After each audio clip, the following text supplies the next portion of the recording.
En 2023, il y a des animés qui sont sortis, des tout nouveaux ou alors la saison suivante d'animés déjà en place. Mais il y en a un qui a vraiment fait parler de lui.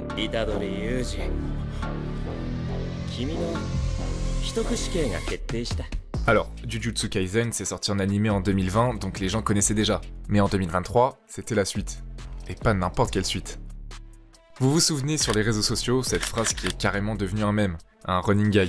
Quand Shibuya sera adapté en animé, tout le monde va retourner sa veste. Parce que ceux qui l'ont lu en manga savaient que c'était un arc super important, un arc qui allait tout changer. Et pour ceux qui regardent seulement l'animé, forcément, une telle hype, ça donne envie. Ou alors, ça fait peur. Est-ce que ça va être si bien que ça? Si tout le monde te survend un truc, t'auras encore plus d'attente que si on ne disait rien, et c'est normal. Et pour autant, Jujutsu Kaisen se retrouve dans presque tous les tops des meilleurs animés de 2023. Parfois premier, parfois sur le podium. Mais bref, la majorité est d'accord pour dire que c'était incroyable. Et pourquoi c'était incroyable? Qu'est-ce qui a été réussi dans cet arc? Pourquoi ça a tant fait parler et pourquoi c'était si marquant comparé à d'autres œuvres? Pourquoi l'arc de l'incident de Shibuya est aujourd'hui parmi les meilleurs arcs, tout animé confondu? Très brièvement, Jujutsu Kaisen c'est un monde où des démons appelés fléaux se nourrissent des émotions humaines négatives, et seuls les exorcistes peuvent les voir et les combattre. C'est l'histoire de Yuji Itadori, un lycéen avec une force hors du commun qui mange accidentellement un des doigts de Sukuna, le plus puissant des fléaux. Ils sont donc désormais liés entre eux, et Yuji devient un exorciste qui devra sauver l'humanité en éliminant tous les doigts de Sukuna, avec comme enjeu de lutter en permanence pour garder le contrôle de son corps. Dans la première saison, on découvre Yuji Itadori et ses amis et camarades de classe, Megumi et Nobara. Leur prof est Satoru Gojo, un exorciste de classe S, donc la classe la plus haute, et étant considéré comme le plus fort du monde. On découvrira les autres élèves de l'école de Tokyo, mais aussi l'école de Kyoto, ce qui introduira pas mal de personnages qui auront leur importance. À première vue, c'est une histoire qui semble normale, avec des rapports de puissance, des enjeux et des fléaux qu'ils devront vaincre. Cette première saison se termine d'ailleurs lorsque le trio Itadori, Megumi et Nobara enquêtent sur des assassinats liés à des fléaux. C'est un bon moyen de nous faire découvrir les puissances des personnages que l'on suit depuis le début. Bref, je vais pas m'étaler, mais cette première saison, elle se finit sur un trio vainqueur, tout bêtement. C'est les gentils qui ont gagné quoi. Et ainsi, cette première saison, même si l'animation était vraiment bonne et on y a découvert des choses intéressantes pour la suite, ça semblait assez banal. Un très bon animé, mais un très bon animé parmi tant d'autres. C'est ce que ceux qui regardaient uniquement l'animé pensaient. Mais ceux qui lisaient le manga et avaient donc les chapitres et l'histoire en avance, ils savaient que ça allait pas être toujours comme la saison 1, bien au contraire. Et ils attendaient qu'une chose, que la suite soit adaptée en animé, pour nous le prouver. Mais d'un premier point de vue, on retrouve dans Jujutsu Kaisen des ressemblances avec d'autres animés. Volontaires ou non, on sait pas vraiment. Mais c'est ce qui montrait que ça restait assez basique, entre gros guillemets. Le but est de dénigrer aucune œuvre. Mais par exemple, le fait qu'Itadori ait une entité démoniaque en lui, on l'a très bien vu avant, notamment dans un classique incontournable qui n'est autre que Naruto et son démon renard à 9 queues. D'ailleurs, on y voit un trio dans une école et un professeur plutôt sympathique. Franchement, ça ressemble, on peut pas le nier. Jujutsu Kaisen, ça ressemble aussi à Bleach mine de rien, avec les fléaux semblables au holo, des créatures invisibles pour les humains normaux, et les exorcistes et Shinigami dans Bleach qui sont là pour les faire disparaître. Des créatures qui sont nées par les émotions négatives dans les deux œuvres. Et toujours un mentor plutôt sympathique, assez marrant, mais extrêmement fort. C'est certain qu'il y a d'autres animés dans lesquels on peut retrouver des similarités. Et là où je veux en venir, c'est pas du tout pour dire que Jujutsu Kaisen a recopié les meilleurs pour faire partie des meilleurs, loin de là. Justement, ce que je veux vous montrer, c'est qu'il a réussi, en partant de quelque chose qui nous parle, quelque chose qu'on connaît déjà, à quelque chose d'immense et propre à l'œuvre elle-même, la faisant arriver au sommet, aux côtés de ceux qui ont marqué des générations entières. Alors, plongeons ensemble dans cette deuxième partie, l'incident de Shibuya, et découvrons les raisons pour lesquelles Jujutsu Kaisen est devenu un des plus grands animés des dernières décennies.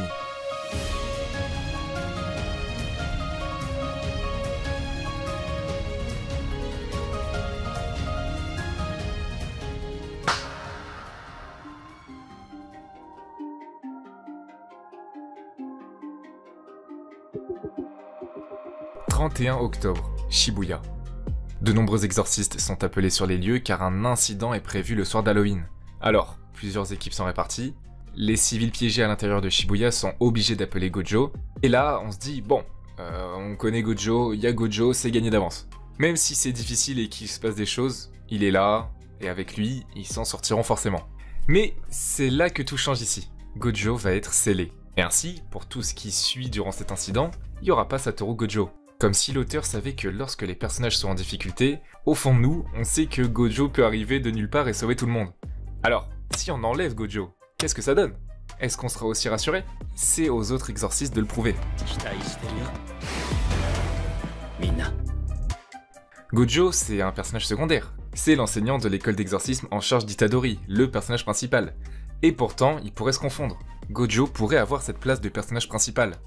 Jujutsu Kaisen sans Gojo, c'est pas pareil, loin de là. Et c'est sans doute celui qui a le plus d'impact dans l'œuvre. Parce que c'est celui qui change absolument tout l'équilibre des puissances. Il a une personnalité complexe, il est amical et gentil avec les étudiants et les personnes qu'il respecte, mais son attitude peut virer à l'extrême opposé quand il s'agit de dirigeants de la société d'exorcisme qui se mettent au travers de son chemin, ou alors quand il s'agit de fléaux, tout simplement. Il a des techniques qui sont absolument impressionnantes, et assez complexes mine de rien. Je peux parler de sa meilleure technique, le pouvoir de l'infini. C'est une technique innée qui lui permet de manipuler l'infini.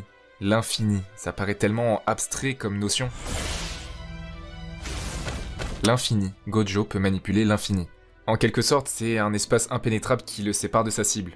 En bref, quand ce pouvoir est actif, rien ne peut l'atteindre. Il peut l'éviter, il peut se téléporter, ou même téléporter d'autres personnes. Et alors, comment ça marche concrètement? En fait, si on parle de pouvoir de l'infini, c'est parce que lorsqu'un objet est dirigé vers lui, il peut diviser l'espace entre lui et l'objet un nombre infini de fois, jusqu'à ce que l'objet ralentisse tellement, à tel point que le mouvement est complètement arrêté. Et ça, il peut le faire avec tout ce qui est présent dans cet espace. Mais ça va encore plus loin, en défiant complètement la réalité, quelque chose de conceptuellement impossible. Créer une distance négative. Bon, ça va être un peu compliqué à expliquer, c'est tellement abstrait. Avec cette distance négative, il peut combler le vide avec de l'espace. Et ça va générer une force d'attraction. Ainsi, il peut resserrer l'espace autour de n'importe quel point de son choix, soit pour éloigner des cibles, soit pour les écraser avec l'application d'une force intense. Il peut créer des champs d'attraction à sa guise, autant qu'il veut. Et c'est pas des petits champs d'attraction, il peut carrément les utiliser pour détruire des bâtiments entiers. Voilà, Gojo, c'est le pouvoir de se battre avec ce qui est schématiquement impossible, des notions impossibles à représenter. Gojo a un total contrôle de l'espace. Et il assure la génération future, il assure les prochains exorcistes qui seront en charge d'arrêter les fléaux, parce que sans lui, ça serait pas si simple, c'est clair. Et là, à Shibuya, ça va se passer sans lui. Le groupe à l'origine de ce drame est composé de Geto, Jogo, Anami, Dagon, Chozo et Maito. Et leur choix de réaliser ce plan ici, à Shibuya, c'est parce que le quartier est toujours bondé en temps normal. Et il l'est d'autant plus le 31 octobre, le jour d'Halloween. Imaginez, au Japon, les Japonais, l'impact que cet arc a eu sur eux. C'est comme si un animé se passait exactement dans le quartier de ta ville, et qu'il y avait des enjeux énormes à cet endroit précis. Des enjeux allant jusqu'à la destruction de bâtiments célèbres et de nombreux morts et blessés. Là, c'est vraiment le cas pour les habitants de Tokyo, qui connaissent très bien Shibuya. L'auteur s'est pas juste servi du nom du quartier, les lieux ressemblent comme deux gouttes d'eau, et c'est la plus claire des représentations de la réalité.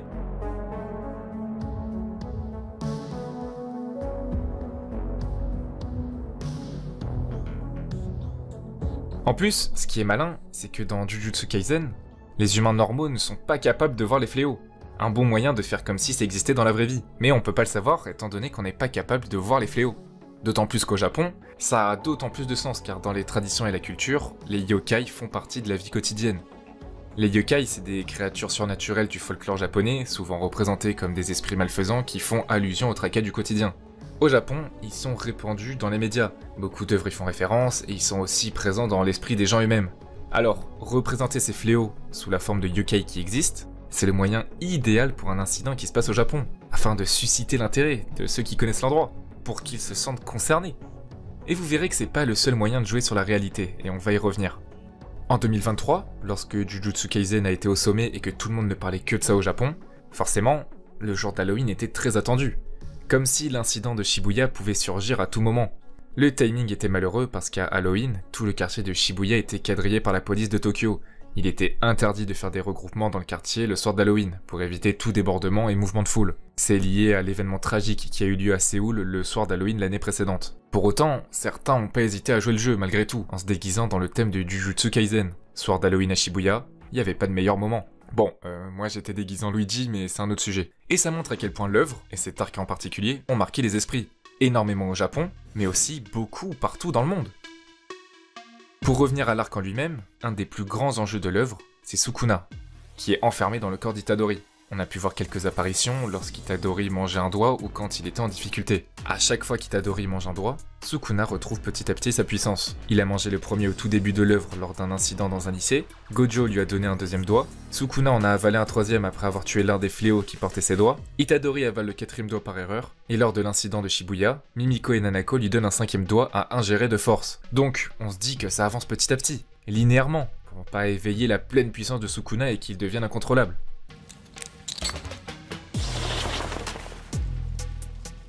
Et non, ça marche pas comme ça. Là, à Shibuya, ça marche pas comme ça.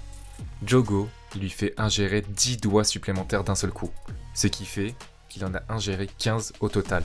Et forcément, ça réveille Sukuna. Sukuna qui est le roi des fléaux, et donc un fléau de classe S, la classe la plus élevée. Et pour autant, on pourrait vraiment même pas le considérer comme un classe S, il est bien au-dessus. Alors, éveiller la plus grande puissance connue à ce jour, alors qu'un tel drame a lieu, ça peut qu'aggraver la situation. Surtout que, je le rappelle, celui capable d'arrêter Sukuna, Satoru Gojo, il est scellé, et donc il pourra absolument rien faire à ce moment-là. Et c'est là qu'on découvre à quel point tout cet incident bouleverse complètement tout ce qu'on pensait de l'œuvre. Tous les rapports de puissance sont mélangés, des exorcistes de toutes les classes face à des fléaux de toutes les classes. On a des combats qui se déroulent dans tous les recoins de Shibuya, avec toujours des civils qui cherchent à fuir et qui sont bloqués. Alors, oui, on va pas se mentir, Shibuya c'est en grande partie très cool parce qu'il y a des combats incroyables, c'est beaucoup de bastons avec les personnages les plus forts introduits qui se battent, et donc il y a de la hype, on va pas se mentir, plein de fights, plein de combats, des personnages qu'on aime, forcément, ça fait plaisir. Surtout qu'il y a une animation qui est absolument incroyable tout au long de la saison, avec un studio d'animation qui a respecté ceux qui regardent uniquement l'animé. D'un premier point de vue, c'est ce qu'on pense de Shibuya, il y a beaucoup de combats, il y a beaucoup de confrontations. Mais Shibuya, c'est pas que ça, vraiment pas. Et on peut s'intéresser à quelque chose d'autre. Dans Jujutsu Kaisen, en général, pas uniquement à Shibuya, on peut se demander pourquoi les fléaux font ça. Quel est leur plan et pourquoi ils veulent anéantir les humains? Est-ce qu'ils ont une raison légitime de vouloir anéantir les humains? Parce que, de notre point de vue, forcément, comme on est humain, on va être du côté des humains. C'est les humains qu'on va considérer comme les gentils, plutôt que les fléaux qui ont des apparences monstrueuses, et qui, de notre point de vue, ne cherchent que le mal. Gege Akutami, auteur de Jujutsu Kaisen, a expliqué que le message derrière Jujutsu Kaisen, c'est que personne ne détient la vérité ultime. Les bons comme les méchants, entre guillemets. Qui est bon, qui est méchant. Certains cherchent à tuer le héros par pur égoïsme, mais d'autres sont conduits à cette décision par un raisonnement logique. Si personne n'a vraiment raison, alors personne n'a tort non plus. Chaque personne est guidée par sa propre éthique. Si on suit la logique de Jogo, pour lui, les humains ne sont que mensonges. Et derrière chaque bonne action, se cache une arrière-pensée. Les fléaux qui naissent, eux, de sentiments négatifs comme la colère et l'agressivité, qui sont des sentiments authentiques, et donc, pour lui, c'est une créature vraie et pure. Et est-ce qu'on peut contredire ça, finalement? Les propos d'Anami sont liés au fait que les forêts, les océans et les cieux pleurent, ils peuvent plus cohabiter avec les humains. La nature est bienveillante et elle est consciente de leur présence, mais son indulgence a des limites. Pour Anami, les humains n'ont cessé de causer du mal à la planète, et leur éradication ferait briller la planète de nouveau. Geto aussi, qui n'est pas un fléau, et il s'est mis à détester les humains qui sont pas des exorcistes. C'est lié à une des missions dans laquelle il devait empêcher une malédiction de ravager un village. Il a découvert que les villageois avaient gardé 2 jeunes filles dans une cage, 2 exorcistes, et ces 2 jeunes filles étaient accusées d'être responsables des actions de la malédiction. Geto a été témoin de la cruauté des humains, et il a fini par assassiner tout le village. Après ça, il a été considéré comme un maître des fléaux. Mais finalement, ça c'est à cause de la cruauté des humains. C'est à cause des actions horribles causées par les humains. Les fléaux qui ont une conscience, ils détestent les humains, car pour eux, ce sont les humains qui sont mauvais. Et c'est ce qui est dénoncé ici. Les humains se trahissent entre eux, ils font preuve de cruauté, ils ont toujours des arrière-pensées, et ils saccagent la planète sur laquelle ils vivent. Et en ayant ce point de vue clair, on se dit que les fléaux, qui sont nés de sentiments négatifs, et donc qui n'ont jamais réellement demandé à naître à la base, ont de vraies raisons de détester les humains. C'est vrai ça. Les fléaux, ils sont jamais demandés à naître. C'est à cause des sentiments négatifs des humains qu'ils naissent. Ils naissent pour qu'on les détruise, alors forcément ils vont détester ceux qui leur veulent du mal. Et c'est pourquoi nous, directement, on va être du côté des humains, parce qu'on est des humains. Mais finalement, qui a réellement raison et qui a réellement tort?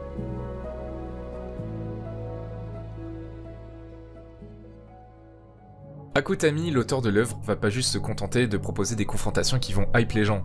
Il va pas hésiter à faire mourir des personnages. Bon, normalement vous vous en doutez, mais je vais spoil ce qui se passe durant l'arc Shibuya. Pas d'inquiétude pour ceux qui regardent que l'anime, je dirai rien de ce qui se passe après.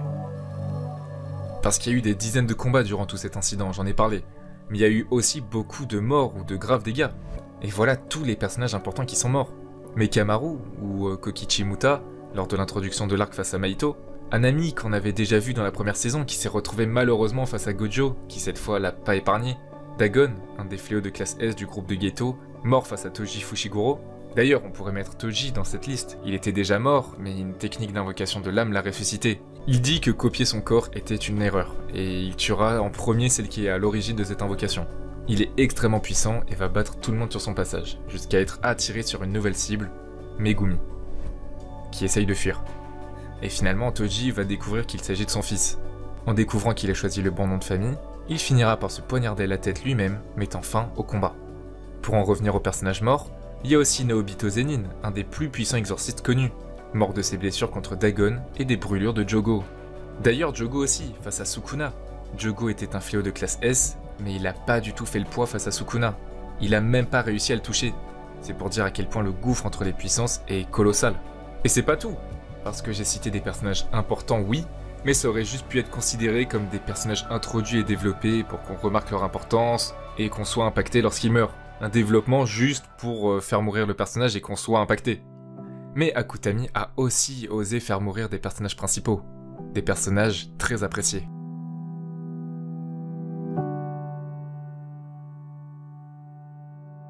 Alors, bien que Nanami soit apprécié parce qu'il est super charismatique, il a une voix imposante, il est sombre et froid, et en vrai, si on changeait son chara-design en un personnage moche et drôle, les gens l'aimeraient sûrement moins, il fait partie des personnages les plus appréciés de l'œuvre. Et pourtant, il fait aussi partie de ceux qui vont mourir lors de l'incident de Shibuya. Ce qui est d'autant plus triste ici, c'est que Nanami, c'est un personnage qui répète souvent qu'il est fatigué, qu'il en a marre de se battre. Il veut juste se reposer sur une île paradisiaque.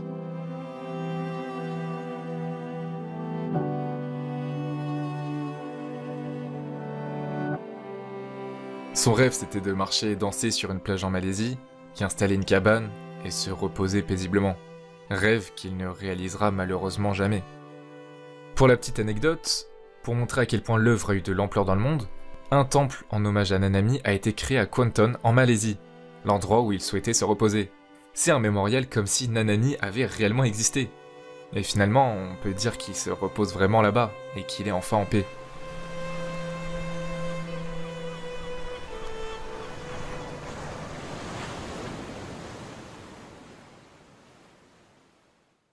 Tuer un personnage si important, c'était un risque à prendre de la part de l'auteur, et il l'a pris. Et c'est ça qui rend cet arc si marquant. L'auteur n'a pas peur de tuer ses personnages. Bon, après, ça va, il a pas tué de personnages principaux qui sont souvent au devant de la scène. Si, et forcément, quand on voyait ce flashback, on se disait qu'il pourrait nous faire croire que Nobara allait mourir, mais qu'elle allait être sauvée juste à temps, c'était juste pour stimuler un peu le lecteur ou le spectateur. Mais non, il a bel et bien tué un des personnages qu'on suit depuis le début de l'histoire. C'est audacieux, c'est risqué, et les gens s'en souviennent. C'est ce qui fait la force de cet arc. Et en voyant de tels personnages mourir, on se dit que jusqu'à la fin de l'œuvre, tout peut arriver. Le personnage auquel t'es le plus attaché peut mourir à tout moment. Et c'est cet arc qui a permis d'introduire cette crainte. Cette peur de tomber sur un ou des adversaires trop forts. Cet arc, c'est l'introduction de quelque chose qui change totalement par rapport à la première saison, mais qui change aussi tout pour la suite.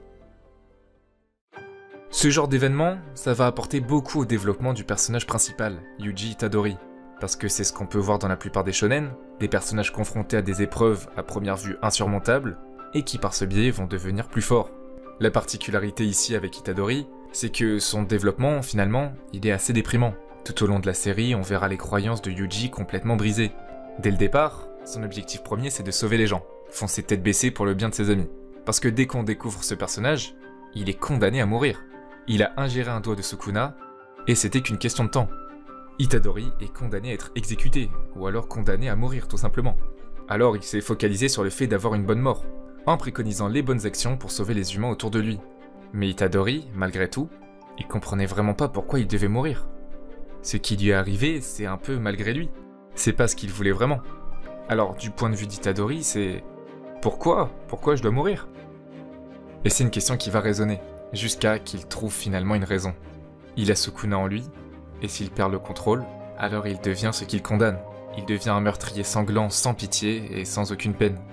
Et cette question au départ, ça devient finalement une volonté. Il veut mourir. Peut-être que c'est mieux pour le monde. Une volonté qui se transformera carrément en urgence. Il peut plus avoir de bonne mort. C'est trop tard.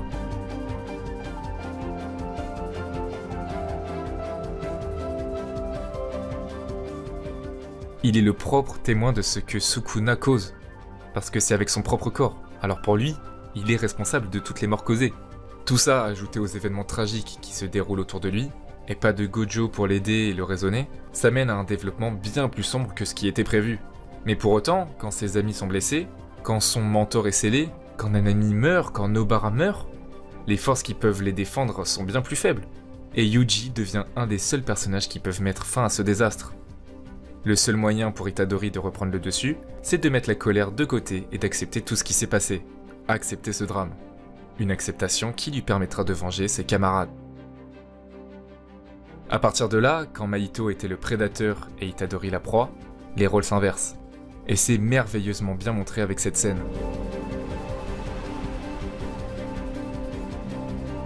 Itadori debout, avançant vers Mahito, au sol et faible. Métaphoriquement, c'est la meute de loups qui poursuit le pauvre lapin vulnérable. Il finira par vaincre celui qui leur a causé tant de mal, mais l'accumulation de traumatismes et de responsabilités fait qu'il porte un fardeau lourd de toute la douleur de Shibuya. Et finalement, le dénouement de tout cet incident, c'est que ça a eu énormément d'effets néfastes dans le monde de l'exorcisme, mais aussi au Japon en général. De nombreux bâtiments détruits, des habitants qui craignent qu'un autre drame surgisse à tout moment, les fléaux qui se sont démultipliés, plus précisément la libération d'au moins 10 millions de fléaux.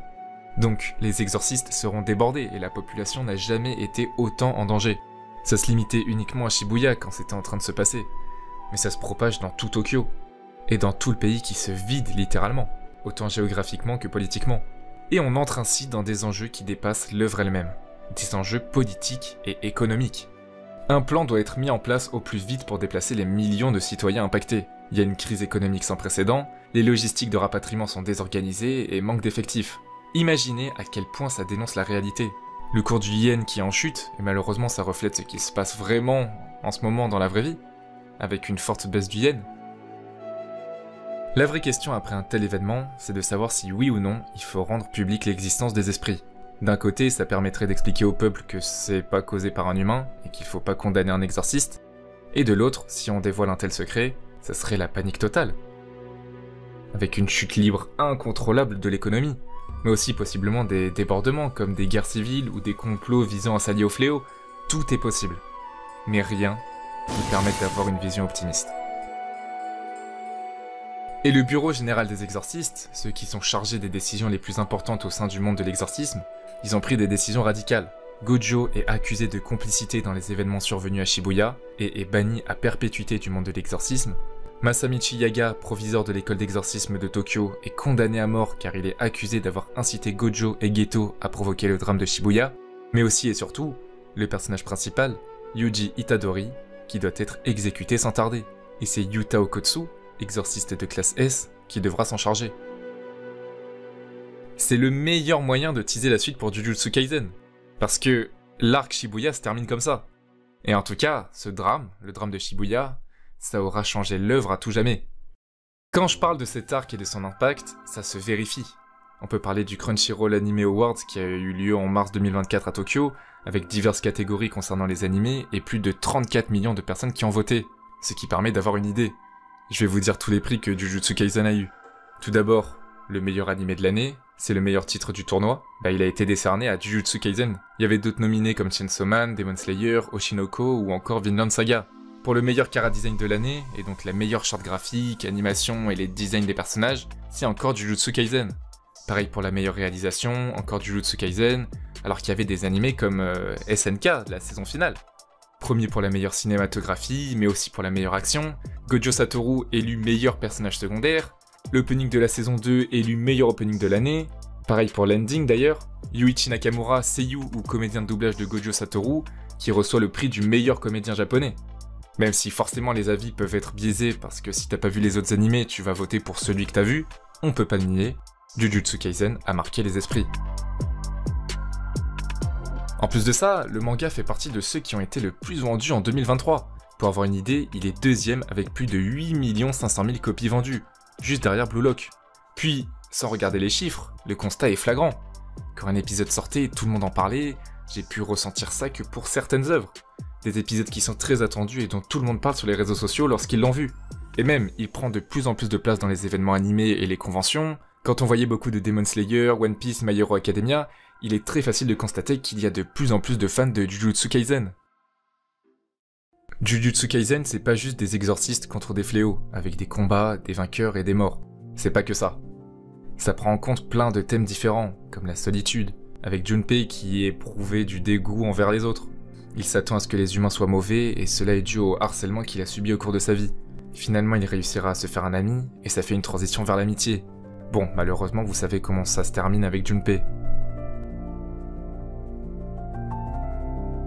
Pour le thème de l'amitié, il y a des amitiés qui se forgent, mais aussi d'autres qui se brisent, menant à des événements bien plus tragiques qu'une simple dispute. L'amitié entre Gojo et Geto, une amitié inconditionnelle, mais qui mènera finalement à l'un qui sera contraint de tuer l'autre, car ils ont des idéaux bien différents. Il y a de l'amitié, mais aussi de l'amour, un amour impossible. Par exemple, Yuta et Rika, qui ont promis de se marier lorsqu'ils seront grands, mais à peine sortis du parc, cette dernière se fait écraser. On le voit aussi avec Kokichi ou Mekamaru, qui a avoué ses sentiments amoureux à Miwa.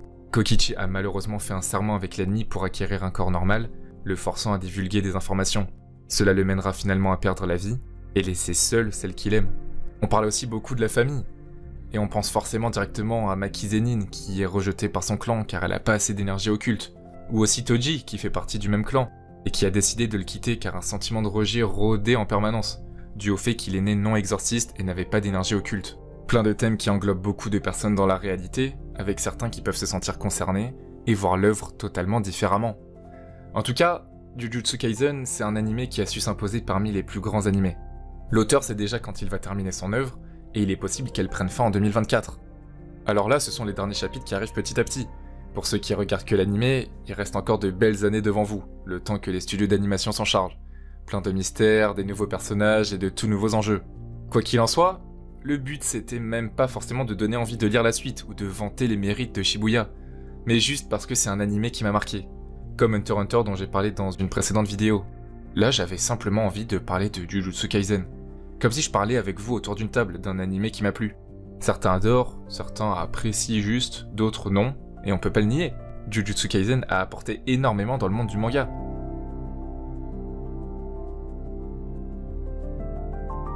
Et quand à la base, on disait qu'il s'inspirait des plus grands, c'est évident que les prochains qui vont marquer l'industrie s'inspireront de Jujutsu Kaisen, et ainsi de suite. Pour être honnête, j'ai toujours beaucoup regardé d'animés durant les 10 dernières années. J'en regardais plein. Et j'en ai aimé plein. Mais j'en regarde beaucoup moins. Par souci de temps ou même par manque d'envie tout simplement. Et Jujutsu Kaisen faisait partie de ceux qui m'ont donné envie de me poser tranquillement devant la télé. Regarder et apprécier mon épisode. M'attacher aux personnages et avoir peur pour eux.